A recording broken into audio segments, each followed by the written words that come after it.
தோலுடைய சட்டமும் ஒண்ணு வருது. இப்போ மாட்டையோ ஆட்டையோ அறுக்கிறோம், அந்த தோல் என்ன செய்யறது?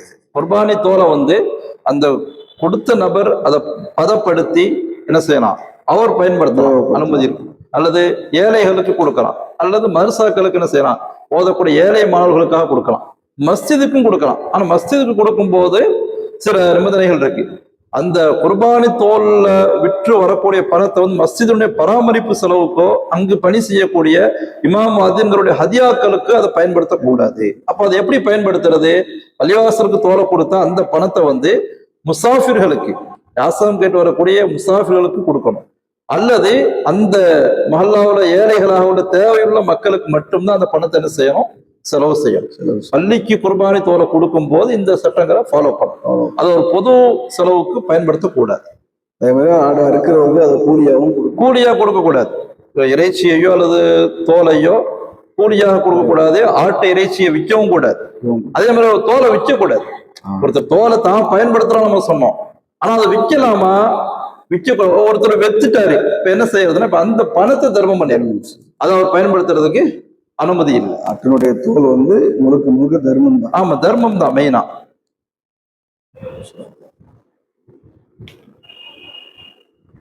அல்ஹம்துலில்லாஹ், நம்முடைய இந்த சேனலுக்கு குர்பானி சம்பந்தமாக, இன்னும் குர்பானி பிராணி சம்பந்தமாக பல வகையான சட்டங்களை நமக்கு தெளிவுபடுத்தினீங்க.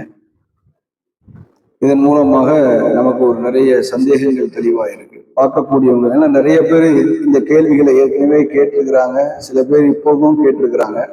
அவங்களுக்கு எப்பவுமே பயன்படக்கூடிய வகையில நீங்க அல்ஹம்துலில்லாஹ் தெளிவா பதிலளிச்சிருக்கிறீங்க. இதன் மூலமாக அல்லாஹ் தஆலா எல்லாத்துக்கும் நல்ல ஒரு பிரயோஜனத்தை ஏற்படுத்துவான். இதன் மூலமாக அல்லாஹ் தஆலா நன்மைகளை உங்களுக்கும் இதை கேட்கக்கூடியவர்களுக்கும் அனைவருக்கும் அல்லாஹ் தஆலா இந்த நன்மைகளை வழங்குவோம் இன்ஷா அல்லாஹ்.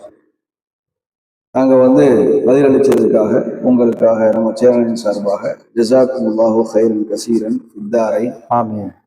அல்லாஹ் தஆலா இந்த சேனலின் மூலமாக இன்னும் பல விளக்கங்களை, இன்னும் பல சந்திப்புகளை, மார்க்கத்திற்கு தேவையான பல வகையான சேவைகளை செய்வதற்கு பாக்கியத்தை அல்லாஹ் தஆலா உங்களுக்கும் நம் அனைவருக்கும் தந்தருள் புரிவானாக. ஆமீன். அஸ்ஸலாமு அலைக்கும் வரஹ்மத்துல்லாஹி வபரகாத்துஹு. வலைக்கும் அஸ்ஸலாம் வரஹ்மத்துல்லாஹி வபரகாத்துஹு.